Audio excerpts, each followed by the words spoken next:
नमस्कार प्रिय शेतकरी बंधूंनो, अंकुश खाडे, साई कृपा कृषी केंद्र, खामगाव, जानेफळ, कवळा आणि उदयनगर.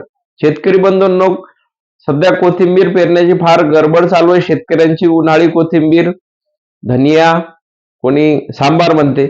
शेतकरी बंधूंनो, याच्यात आपण तण नियंत्रण या विषयावर बोलूया. हा आपला दुसरा व्हिडिओ आहे त्या संदर्भात.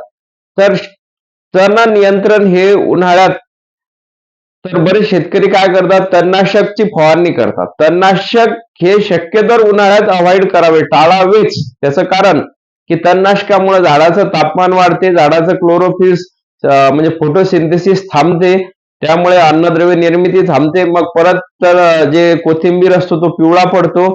तर काही शेतकरी ऑक्सिगोल्ड प्लस टर्गा सुपर असं कॉम्बिनेशन घेतात. शेतकरी बंधूंनो, हे लेबल क्लेम औषधं नाहीत. कशात? कोथिंबीर मध्ये हे लेबल क्लेम औषधं नाही. त्याच्यावर असं सांगितलेलंच नाहीये की तुम्ही कोथिंबीर मध्ये तणाचं नियंत्रण करण्यासाठी वापरावे. परंतु शेतकरी बंधूंना तण जर जास्त असेल तर तुम्ही प्री इमर्जन्स हर्बिसाइड म्हणजे तुम्ही पेंडिमिथिलिन ची आपण फवारणी करू शकता. त्याने जे सीड आहे तणाचं, वीड सीड जे आहे, वीड सीड हे 100% कंट्रोल होते. आणि तण नियंत्रण करण्यासाठी तुम्हाला सरळ सरळ मॅन्युअली तण नियंत्रण करायला पाहिजेत. आणि याच्यात काय करायचं, मी सांगितलं की ब्रॉडकास्टिंगने नाही तर पेरणी पद्धत जर असेल, जर आपण पेरलं व्यवस्थित तर तणाचं नियंत्रण करायला सोपं जाते शेतकरी बंधूंनो.